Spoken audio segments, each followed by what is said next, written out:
Teman-teman selamat sore. Kali ini kembali lagi bersama saya Ita di podcastnya Lion Indonesia.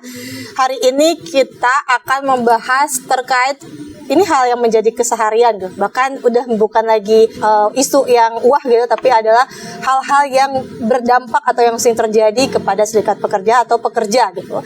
Nah, hari ini kita akan membahas terkait PHK dan dampak dari terjadinya PHK. Kira-kira apa sih yang menjadi dampak dari PHK dan apa yang memicu gelombang PHK yang saat ini cukup banyak ya. Dulu di bulan Mei kemarin itu sudah mencapai 10.000 lebih pekerja yang mengalami PHK. Itu yang ada di Jawa Tengah. 10.000 yang ada di Jawa Tengah dan 7.000 yang ada di DKI Jakarta. Nah, kita tidak tahu pada berapa ribu lagi PHK pekerja-pekerja yang di PHK di wilayah-wilayah Indonesia. Nah, hari ini kita kedatangan tamu dan saya bersama partner saya dari Lion gitu, ada Mang Ajat. Nah, ini dari Lion juga dan juga ada dari Bung Robi. Bung Robi ini dari Semarang. Dia datang jauh-jauh ke sini itu cuma buat nemenin kita podcast gitu. Nemenin kita podcast ya, tiba-tiba datang minta untuk ikut podcastnya di Lion. Nah, Bung Robi ini dari PUK ya, Bung ya, PUK, FSP, TSK, KSPSI, PT Semarang Garmen. Ini kita berbincang yang lebih santai ya teman-teman, karena PHK sudah cukup berat gitu ya. PHK kan sudah cukup berat ya. PHK menjadi dilematik yang biasanya yang menjadi salah satu faktor PHK adalah upah tinggi gitu. Tapi ternyata nanti mungkin Bro bisa menjelaskan gitu. Ternyata juga Jateng menjadi salah satu penyumbang PHK terbesar di 2025 saat ini. Oke, kali ini nggak usah berlama-lama nih. Nih saya mau langsung aja ke Bung Robi ya. Ke Bung Robi nanti mungkin juga bisa menjelaskan sedikit ya. Kira-kira apa keseharian Bung Robi gitu. Takutnya saya tadi ada salah memperkenalkan diri ya. Silahkan Bung Robi. Oke, selamat sore juga Mbak Ita, Mas apa? Mang Ajat. Benar, saya dari Semarang Garmen. Sekarang lagi di bidang advokasi gitu. Dan di serikat ini lumayan baru juga. Kalau mau dibilang lama juga belum, karena baru 8 tahun bekerja di garmen terutama. Dan masuk ke serikat juga mulai masuk Semarang Garmen tuh saya juga baru belajar tentang serikat. Sampai sekarang bisa kenal dengan Lion gitu ya, dengan jaringan lain juga. Alhamdulillah bisa banyak belajar juga. Menarik tadi yang disampaikan di awal PHK, di mana apakah upah yang tinggi itu berkorelasi erat dengan tingkat PHK gitu. Ternyata tidak juga, karena di Jawa Tengah ini upahnya rendah. Kan gitu, upahnya rendah dibandingkan Jawa Barat atau Jawa Timur, paling rendah Jawa Tengah. Dan setiap kita melakukan audiensi atau apa gitu kan, kita pasti menyuarakan tolak upah murah. Tapi dengan upah murah pun PHK juga tetap terjadi. Itu mungkin Mbak. Kalau upah murah itu masih menjadi yel-yel ya kayaknya ya. Iya betul. Gitu. Karena kalau untuk penyampaian sebenarnya kalau kita bicara terkait dengan hak-hak dasar buruh gitu ya, kan upah itu adalah hak yang paling mendasar lagi, fundamental gitu. Karena upah dia juga pasti, dan upah itu juga tidak hanya berdiri sendiri gitu ya, dia pasti akan berkorelasi dengan khususnya dengan kesehatan dan keselamatan kerja gitu ya. Ya bagaimana dengan tingkat upah itu juga pasti akan menentukan tingkat kesehatan kan dan kesejahteraan daripada buruh itu sendiri sih gitu. Ya benar banget. Jadi sebenarnya menjadi fundamental tapi malah judgmental, karena upah ini menjadi salah satu jadi kambing hitam. Jadi kambing hitam kan yang berdampak pada judgmental ke semua pekerja kan. Akhirnya pekerja mau nggak mau, suka nggak suka harus cari penghasilan sendiri gitu. Apalagi di era digital sekarang kan. So, oke, nggak nyebut merek karena kita nggak di endorse. Iya, kita nggak di endorse, jadi nggak boleh nyebut merek. Kayak misalkan sekarang teknologi udah banyak kayak belanja online, itu kan salah satunya. Bahkan banyak ibu-ibu yang sekarang menjadi seller gitu kan, yang bikin live dari pagi ke pagi. Itu buat apa gitu kan? Sebenarnya itu adalah untuk bisa memenuhi kebutuhan dari rumah itu sendiri. Ternyata upah yang diberikan oleh pemerintah, upah yang diberikan oleh perusahaan ternyata masih jauh dari kata cukup gitu kan. fundamental tapi malah kejadi judgmental yang akhirnya punya penyakit mental. Itu yang berdampak pada hasil kesimpulan akhirnya. Oke, Bung Robi ini kan di Semarang Garmin ya. Boleh cerita nggak sih mungkin kalau ini boleh disebut nggak sih PT-nya? Boleh Ya, boleh. Aman. Bisa dia. Boleh ya. Boleh ya. Boleh ya, aman ya. Aman. Jadi di sana itu sampai saat ini Bung Robi menjabat sebagai advokasi sangat berdekatan dengan kasus pastinya. Pasti, kan. betul. Sudah ada belum Bung Robi mencatat secara manual ataupun secara data yang statistik ada berapa pengurangan atau PHK yang terjadi di sana? Memang saya secara keseharian bekerja itu Semarang Garmen, cuma di sisi lain juga saya sebagai pimpinan daerah di Provinsi Jawa Tengah. Untuk Semarang Garmen memang sejauh ini masih aman. Masih aman. Nah, kenapa aku bilang aman? Karena PHK itu semuanya masih sesuai dengan aturan yang ada. Contohnya yang sering terjadi itu hanya PHK karena pensiun. Oh, PHK gitu pensiun, ya. Sehingga alasannya juga dengan tepat gitu ya, dengan alasan umur yang sesuai PKB. Kalau di PKB kami itu umur untuk usia pensiun itu 55 tahun. Dan ada pensiun dini juga gitu ya. Dan pensiun dini itu di usia 48 tahun. 48. Jadi untuk pengurangan yang signifikan memang tidak ada. PHK pun itu untuk pekerja dengan usia itu yang menyebabkan dia di PHK dengan pensiun. Tugas saya sebagai advokasi adalah memastikan perhitungan hak-hak yang harus diterima oleh pekerja tersebut sesuai.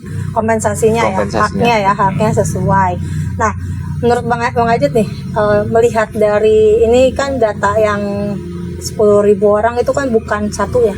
Tapi 10.000 itu kan belakangnya ada banyak gitu, ada anak, ada istri dan sebagainya. Nah, menurut Bang Ajit menyikapi ini seperti apa sih Bang? Ini kan kita walaupun kita di Lyon ini sebagai NGO, tapi kan kita juga bergerak di massa kan gitu kan. Ya, kita juga sama-sama buruh sebenarnya. Iya, sama-sama buruh yang berbeda tapi megang alat produksi aja. Gimana Bang? Saya melihat pertama ini bukan hanya sekedar angka gitu ya, saya setuju gitu. Ini setiap buruh juga mereka bekerja tidak hanya untuk dirinya sendiri, tapi juga untuk keluarganya gitu ya. Ada anak yang membiayai keluarganya, terus atau dia menjadi orang tua yang bekerja juga untuk anak dan istrinya gitu ya. Atau istri yang membantu bagi keluarganya juga sama gitu. Pertama itu ya. Jadi sebenarnya ketika misalkan lihat angka ini, balik lagi, ini kan PHK ini kadang dihitung, jumlah PHK yang disampaikan oleh pemerintah ini kan dihitung dari jumlah buruh yang terdaftar di BPJS Ketenagakerjaan gitu. Dihitung dari berapa banyak buruh yang mengambil JHT gitu ya, jaminan hari tua karena dia udah di PHK. Nah sayangnya dari sekitar mungkin ada 147 juta angkatan kerja di Indonesia gitu, itu hanya 40 juta, sekitar 40 atau 50 juta lah yang terdaftar di BPJS. Jadi sebenarnya pertama angka PHK juga pasti lebih banyak gitu daripada itu. Dan sisi lain juga menjadi mengungkap gitu ya, bahwa masih banyak juga buruh yang belum terdaftar BPJS Ketenagakerjaan gitu. Jadi sehingga dia ketika di PHK gitu, apalagi buruh kontrak gitu ya, yang tidak dapat pesangon gitu ya,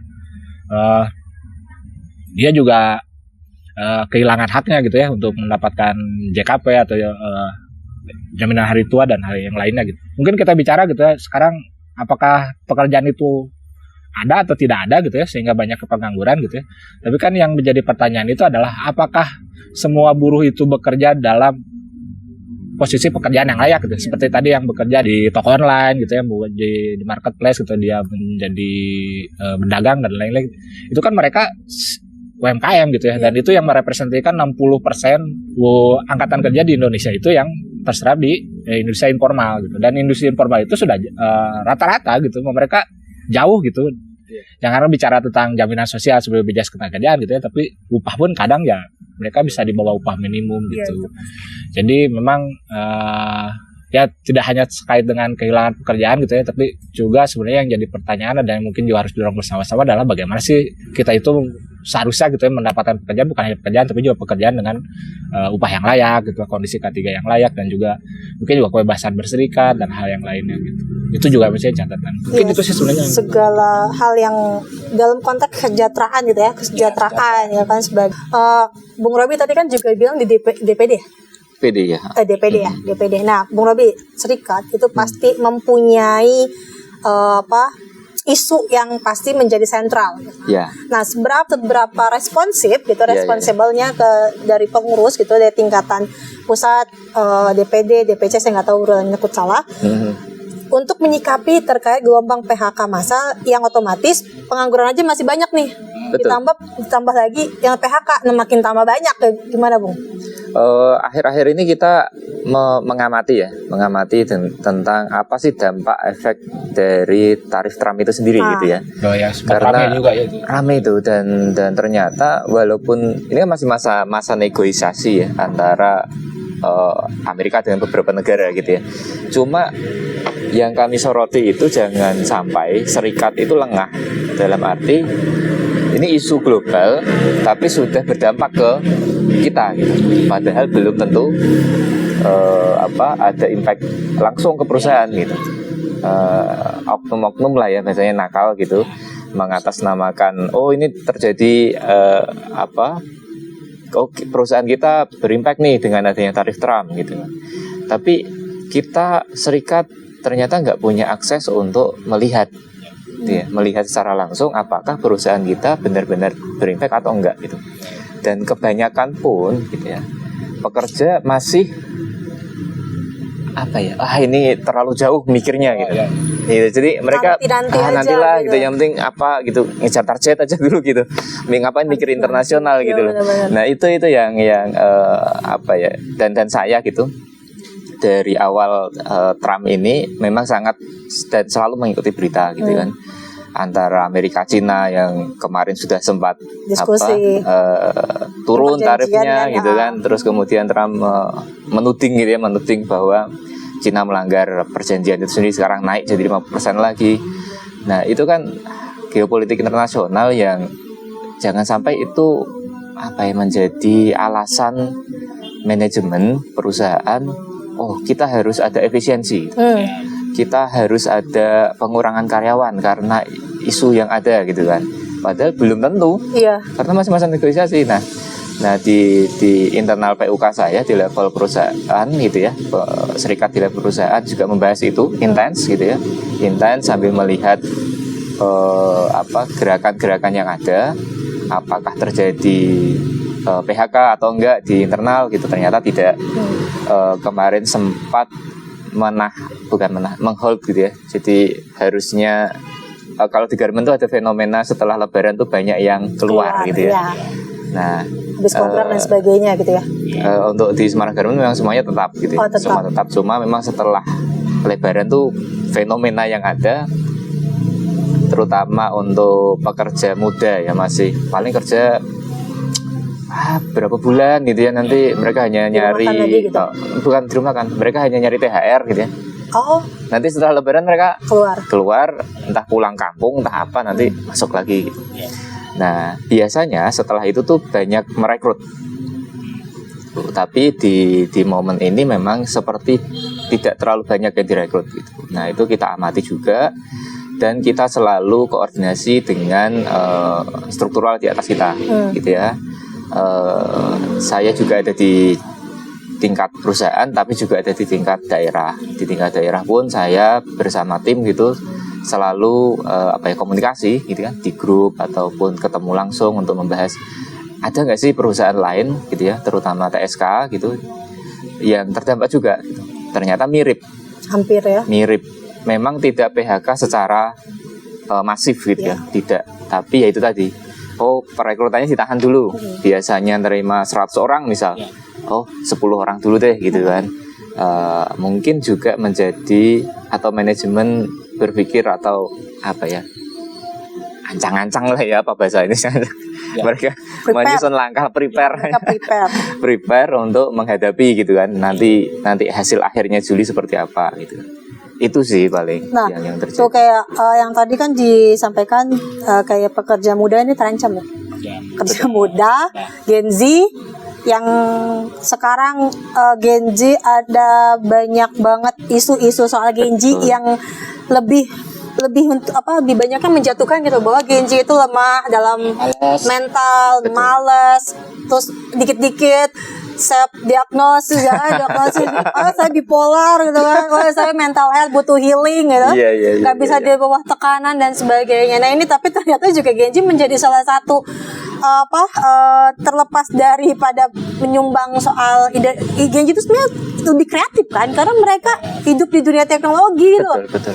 Mereka lebih kreatif kan, tapi ternyata mereka juga menjadi salah satu atau golongan yang terdampak juga di dalam PHK massal gitu. Nah, itu rata-rata juga menurut Bang Ajar sendiri nih. Kira-kira soal itu menjadi rentan nggak sih gitu untuk teman-teman Genji atau anak-anak Genji saat ini, kawan-kawan Genji? Apa yang berarti adik-adik apa gitu ya?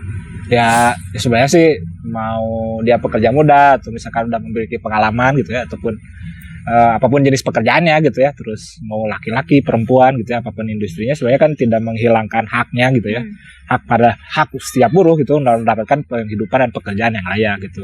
Itu yang perlu digarisbawahi dulu gitu ya. Jadi terkait dengan para pekerja muda ini gitu ya, mungkin yang kalau saya amatin adalah pertama bahwa para pekerja muda ini dia sangat rentan sekali untuk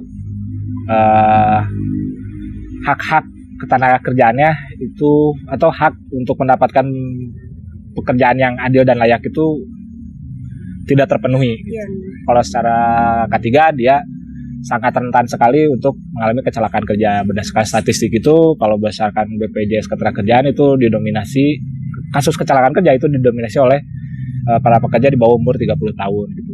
Mengapa menjadi rentan untuk kecelakaan kerja? Karena pertama dia masih sangat minim gitu ya pengetahuan terkait dengan K3 gitu. Terus juga dia sebenarnya bukan minim, itu kenapa minim jadi minim, karena setiap tempat kerja juga kadang masih banyak yang tidak memberikan pemahaman bagaimana cara bekerja yang baik dan benar gitu. Nah di sisi yang lain itu K3 itu hanya salah satu gitu ya, tapi masih banyak hak-hak buruh itu yang sebenarnya masih para pekerja muda ini tidak paham gitu. Misalkan ketika mereka disodorkan kontrak kerja, mereka tidak tahu tuh kontrak kerja itu isinya seperti apa, terus dampaknya nanti seperti apa aja gitu. Terus di sisi yang lain juga mungkin mereka tahu gitu ya, tapi karena butuh pekerjaan mereka tidak bisa menolak gitu. Dan itu juga sebenarnya kondisi-kondisi yang kadang mereka sadari atau misalkan mereka berani bersuara gitu ketika terjadi PHK gitu, mereka baru menyesal gitu, kenapa saya kontrak kerjanya seperti ini dan hal yang lainnya, kenapa saya tidak didaftarkan ke BPJS terus tidak menuntut dan hal yang lainnya gitu. Itu juga kondisi-kondisi yang gitu. Itu rentan. Ya sering rentan. Nah mungkin sebenarnya dari situ sih sebenarnya mengapa penting lah ketika kawan-kawan anak muda ini gitu ya, angkatan baru kerja ini untuk berserikat gitu, karena dari berserikat lah sebenarnya dia bisa menjadi tidak paham, terus dia karena dia berserikat kan juga dia gak bakalan sendiri gitu ya, ada temennya gitu, jadi sehingga dia juga bisa berani lah untuk menagih gitu ya, memperjuangkan haknya gitu. Iya. Ya itu. Tapi sisi yang lain aku sebenarnya penasaran karena kalau anak muda dan serikat gitu, gimana sih antusiasme kalau anak muda sekarang gitu? Kalau antusiasme anak muda kan juga rata-rata kalau nggak saya waktu pas saya ke sana itu rata-rata anak-anak muda ya, maksudnya anak-anak yang 20 tahunan kalau nggak salah ya. Karena terlihat gitu dari parasnya tuh mereka masih muda-muda gitu, 20 tahun. Nah, kayaknya 30 tahun ke bawah deh kalau menurut saya, ya Gen Z masuknya.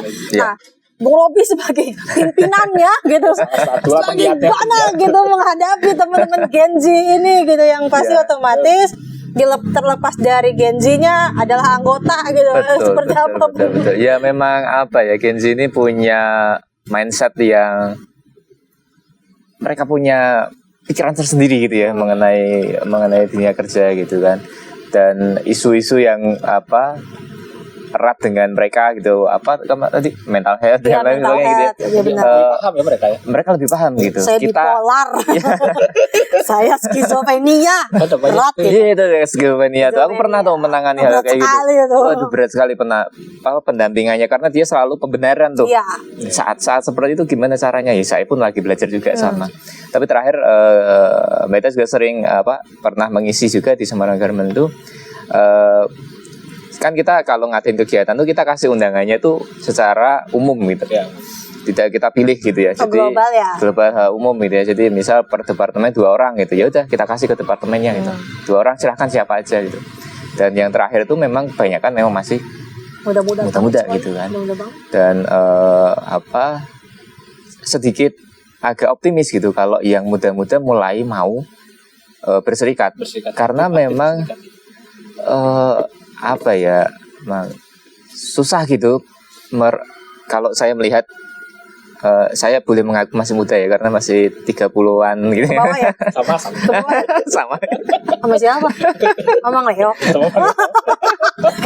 Jadi di serikat kalau aku melihat saya di PUK gitu, rata-rata gitu ya, pengurus di PUK itu juga sudah yang umur yang lumayan gitu ya. Boomer lah ya. Ya gitu kan. Kalau kita pakai bahasa boomer sama Gen Z Ya gitu betul. Di usia-usia saya dan di bawah tuh memang sangat jarang. Apalagi kalau sudah masuk ke level yang lebih atas lagi, level provinsi gitu atau level cabang di kabupaten gitu. Ya rata-rata sudah 40 iya gitu kan. Hampir pensiun ya. Dan itu memang jadi PR ya buat saya pribadi, di tantangan PR gitu kan di organisasi, gimana caranya agar teman-teman Gen Z terutama itu mau dulu kan, mau masuk, mau belajar, dan ya yuk bersama-sama. Itu jadi tantangan sih Mbak. Pasti. Dengan mereka, pola pikirnya mereka gitu ya. Tapi aku yakin itu bukan masalah, karena yang aku yakini bersama kesulitan pasti ada kemudahan. Yes. Ya, sebenarnya memang ya untuk saat ini ya seharusnya boomer mencoba kasih ruang. Betul. Ya kan? Kasih ruang ke teman-teman muda kita. Ya. Sebenarnya kan tidak bahasa kayak Gen Z, bahasa kayak boomer itu kan baru sekarang ya. Sekarang aja kan sebenarnya kalau dilihat dari ini ya memang harus ada regenerasi dalam mau apapun itu harus ada regenerasi. Ya kan, bahkan sampai ke skup organisasi harus ada regenerasi gitu. Biar ada penyesuaian secara zaman. Ya sebenarnya kan bicaranya kalau misalkan serikat ya sebagai lembaga yang demokratis gitu ya. Jadi kan sebenarnya semua suara gitu ya, dari setiap kalangan, bagian gitu emang seharusnya ada representasinya gitu. Jadi mendengarkan semua dan hal kayak gitu. Mungkin ya tantangannya mungkin itu sih tantangannya gitu. Banyak teman-teman Gen Z atau teman-teman muda kita ketika mau masuk ke serikat bilangnya apa? Enggak, serikat bapak-bapak. Iya, karena nggak ada representatif dari mudanya gitu loh. Dia nggak tahu serikat mana yang dilihat. Maksudnya saya tidak melihat siapa serikat mana gitu. Oke, kita balik itu Gen Z ya. Kita lagi ke PHK lagi nih. Ya, Bung, pertanyaan ini dua pertanyaan terakhir sebelum kita tutup. Pertama adalah tadi Bung bilang bahwa adanya PHK yang pensiun. Pensiun itu adalah PHK kalau bahasa zaman dulunya gitu.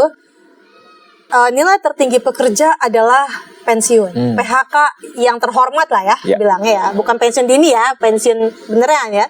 Sesuai dengan undang-undang memang sudah mempunyai keterbatasan fisik, makanya harus pensiun. Nah, apakah ketika mengcover atau mengadvokasi kasus haknya itu sesuai undang-undang dan ribet nggak, Bung? Nah, gimana sih tantangannya hari ini? Tantangannya kayak gitu. Ya, untuk tantangan itu untuk sampai hari ini di perusahaan yang saya kerja ya di PT Semarang Garment itu memang tidak begitu ribet gitu, karena pihak manajemennya terutama HRD-nya itu memang ya kita serikat itu bagaimana caranya menjalin hubungan yang setara.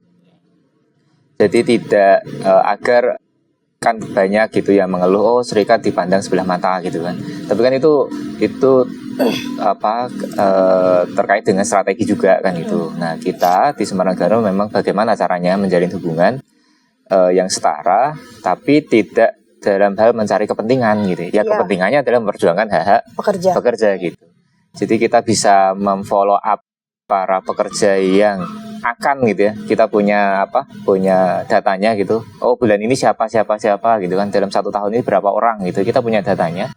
Jadi saat mereka mendekati masa mereka akan di PHK karena pensiun gitu, kita follow up duluan dari awal.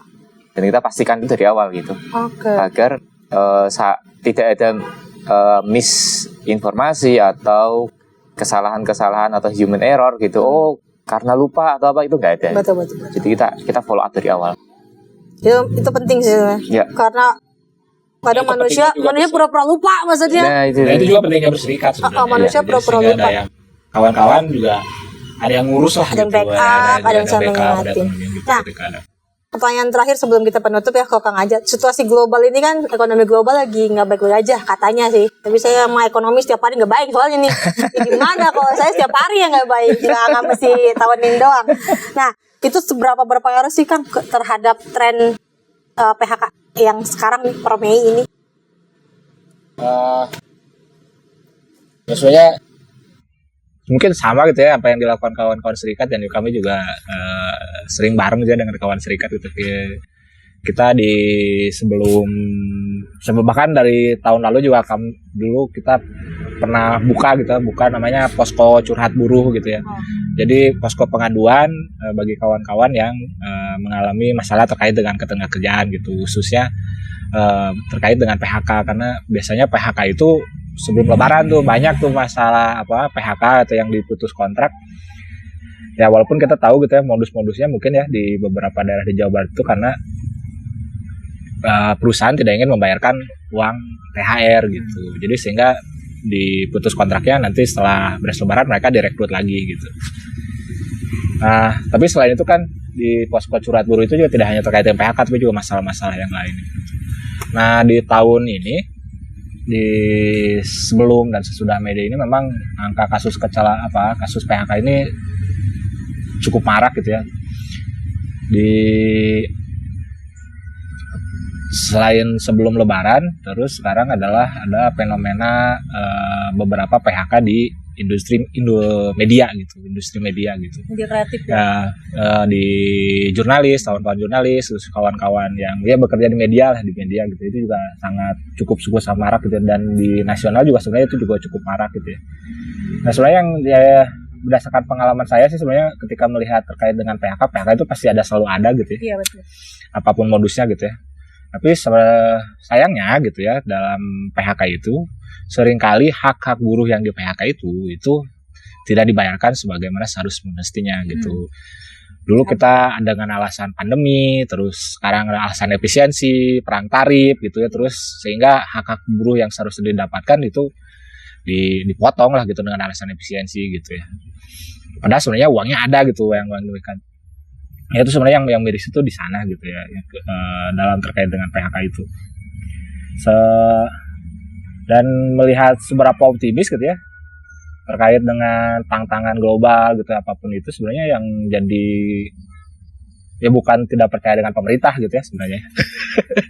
Tapi atau dengan aparatnya gitu ya, dengan dinas ketenagakerjaan dan yang lainnya gitu. Tapi kalau bagi saya sendiri sih sebenarnya rasa optimis itu akan timbul bagi saya gitu ya, terkait dengan kawan-kawan buruh, terkait dengan haknya. Itu akan berbanding lurus dengan kemampuan atau keinginan kawan-kawan untuk berserikat itu, untuk berkolektif. Karena semakin banyak kawan-kawan yang berserikat, terus saling belajar terkait dengan apa sih itu haknya gitu. Terus di sana mereka tidak hanya belajar gitu, tapi juga bersolidaritas, mengumpulkan kekuatan gitu ya, sehingga ketika terjadi PHK itu kan bisa diselesaikan gitu ya, dengan mereka punya bargaining lah gitu. Dan tadi kalau misalkan Bung Robi bilang kan hubungan yang setara gitu antara pekerja dan juga pekerjanya.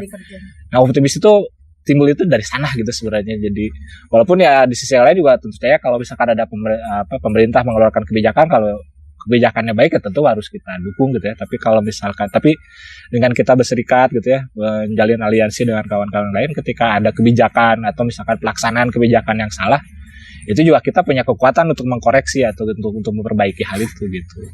Optimisnya di sana sih sebenarnya. Jadi ya dulu juga pandemi ya banyak yang dirumahkan.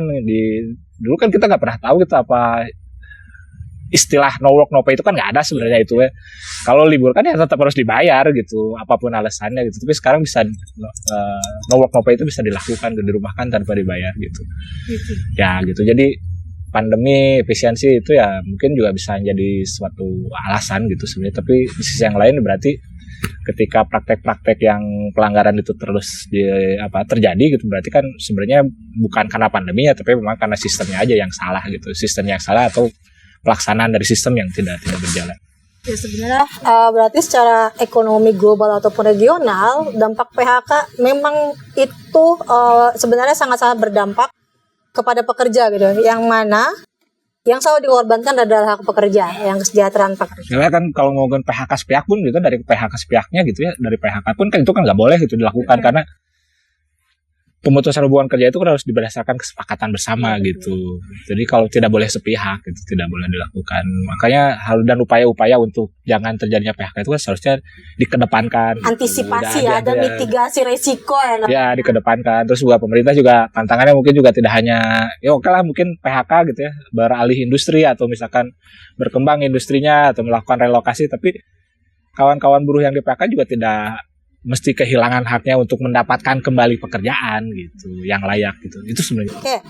Ya, pertanyaan penutup ya untuk Bung Robi di sesi podcast pertama. Podcast lagi ya, podcast lagi yang pertama ya, podcast lagi gitu. Dengan konsep baru Dengan gitu. Gerimis bubar gitu. Leon mengusung tema yang berat gitu, mulai lagi temanya berat gitu. Terus narasumbernya juga jauh banget tuh dari Semarang ya. Ya, pertanyaan terakhir sih Bung gitu, untuk mengantisipasi ini kan pelonjakan PHK saya yakin akan menjadi salah satu fenomena dari tahun ke tahun. Ya. Entah sampai tahun kapan, tapi tetap akan menjadi fenomena yang tahunan ya, tahunan. Nah, kita sih pengen ini sih pengen mendengar gitu kekuatan dari serikat pekerja gitu untuk bisa menahan atau bukan cuma menahan ya, tapi memberikan ide gitu ke pemerintah ya, ini khususnya ide ke pemerintah gitu. 338 Iya. itu pengangguran, 10.000 PHK. Nah ini gimana Bung gitu? Apakah menjadi salah satu wacana atau sudah terwacanakan, terus tinggal direalisasikan? Ya apa ya, ke pemerintah tadi nyambung ke Mang Ajat. Bukannya mau tidak percaya sama pemerintah gitu ya, cuma memang kita harus optimis juga gitu ya, walaupun ya omongan-omongan sumbang di belakang itu gitu ya mengenai pemerintah, cuma kita serikat pekerja pasti berharap besar ke pemerintah gitu ya, berharap besar ke pemerintah dengan apa sih cita-cita kita Indonesia emas gitu ya, 2030 Indonesia cemas. Indonesia cemas gitu ya. Ngeri. Dan 2030 itu akan terjadi apa sih, Kekuatan ekonomi. Iya, ekonomi gitu kan. Di Asia. Ya tadi, Katanya. Amin lah, kita optimis itu ya.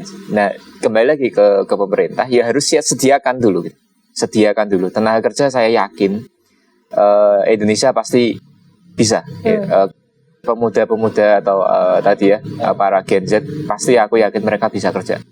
Tapi tugasnya bukan PR lagi, tapi memang harus tugas yang harus segera dilaksanakan. Kalau memang mau mencapai Indonesia emas, ya sediakan segala fasilitasnya. Kalau memang mereka belum sadar akan budaya kerja yang baik dan benar, profesional itu apa, ya sediakan pendidikannya. Sebelum mereka masuk ke dunia kerja, mereka harus paham itu dulu. Dan itu harus diberikan oleh pemerintah. Kalau bukan pemerintah, mau siapa lagi? Itu mungkin. Oke, yap. Berarti apapun itu pemerintah harus menyediakan, pertama adalah tempat, Ya. kedua fasilitas, Betul. ya kan? Ketiga adalah pemahaman. Ya sih, itu tiga yang masih bisa mendominasi gitu, yang harus didominasi oleh angkatan kerja baru agar dia siap untuk masuk ke industri. Ya, betul. Oke, terima kasih untuk Bung Robi yang Ya, udah jauh-jauh dari Semarang, untuk Kang Ajat yang udah jauh-jauh dari Bandung ya. Hujan dulu tadi kan, kok kesini hujan dulu dia, berhenti dulu. Jadi selanjutnya itu rintangan ya untuk kita semua. Terima kasih untuk kawan-kawan kru yang di belakang layar gitu, yang di depan saya. Ya, tadi kita membahas soal gelombang PHK yang semakin luas di Indonesia. Salah satunya adalah kalau boleh lihat data, Jateng menjadi salah satu yang cukup besar gitu ya, cukup besar. Di balik angka-angka statistik itu kan ada ribuan kisah gitu, ada banyak kisah yang kehilangan penghidupan, itu benar. Yang tadi saya bilang 10.000 pengangguran yang tercatat bisa jadi bertambah jadi 50.000. Ya, sekarang itu 7,9. 7 juta lebih lah. 7 juta. Iya, belum lagi anak, istri, ibu, dan keluarga dan sebagainya. Mungkin itu dari saya. Kami Ini Leon ya, saya Leon, Bang aja dari Leon gitu. Mengucapkan terima kasih untuk Bung Robi yang sudah Siap. bersedia gitu membuka opening dari podcast Leon. Mungkin nanti next itu selanjutnya kita juga bisa adakan podcast di Semarang gitu. Amin. Nah, kita Amin, pindah amin. gantian ke sana gitu. Siap, Kita siap. pindah ke sana, kita melihat situasi yang ada saat ini dengan banyaknya narasi-narasi politik, narasi-narasi pemerintah dengan hal-hal baik yang katanya akan membangun Indonesia menjadi Indonesia emas gitu. Amin. Jangan cemas ya, tadi kata Bung Ajat, jangan sampai Indonesia cemas. Ini kita lihat seberapa efektif ide pemerintah. Saya Ita, salam hangat dari kami. Assalamualaikum warahmatullahi wabarakatuh. Yeay. Cicak. Oh, no. Kalau dulu.